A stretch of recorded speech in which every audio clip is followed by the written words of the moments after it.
cringing just listening to you read that story. I was trying not to look at the pictures as well. Wow. Well, looking at other headlines now, Thailand's Deputy Prime Minister has announced his government's long-term plans to prevent flooding. Kittirat Naranong, who is also the Commerce Minister, said the government would improve Thailand's water management system. Now, addressing business leaders at an APEC forum, he gave his word that his government will not allow another massive flood disaster to happen in Thailand again. Well, meanwhile, floodwaters have inundated at least 8 industrial estates near Bangkok, and frustrated residents have damaged a major flood wall in the capital, despite the Prime Minister's insistence that the wall must stand. The floodwater is seen as a key defense preventing runoff from the north from swamping downtown Bangkok, but residents believe removing the barrier will help ease the flooding in more than 20 inundated estates. About 40 residents helped to manually move the 2.5-ton sandbags, opening a 7-meter gap in the flood wall. Ms. Yen Lak has ordered more water pumps to the area, saying it will help alleviate the situation.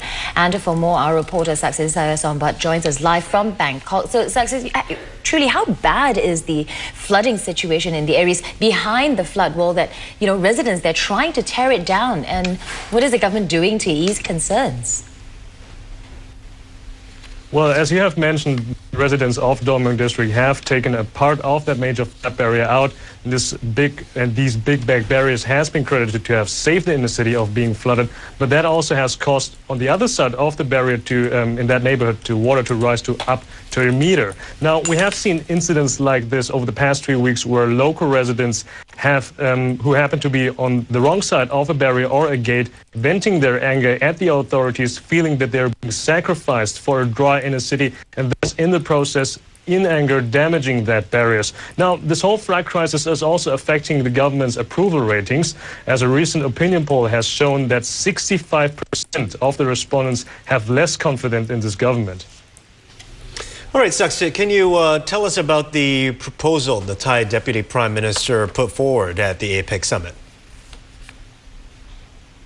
Well, he said that his plans are digging a new river to the sea, building new roads, railways, and even towns alongside it, and also investments into water resource management. That's what Kittirat Naranong has said at the APEC summit in Hawaii. He's also, of course, addressing the concerns of multinational corporations, as their factories have been severely hit by the floods. Their factories have been shut down, and their global supply chains have been deeply disrupted. Now, how realistic these lofty goals are has yet to be seen.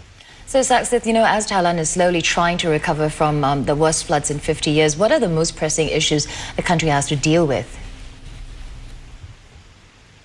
Of course, there will be a big cleanup, which already takes place in some parts of the country, like Ayutthaya province. Another issue is compensation for flood victims. Now, the government has approved 1.1 billion Thai baht, that is $36 million US.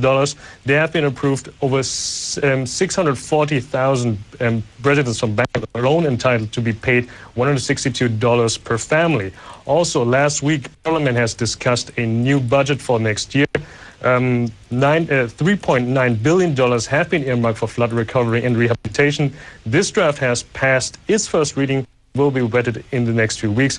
Plenty of work to be done after the flood. Back to you. All right, many thanks there. Saksisi Sayasombat speaking to us live from Bangkok now. Still ahead, well, meet the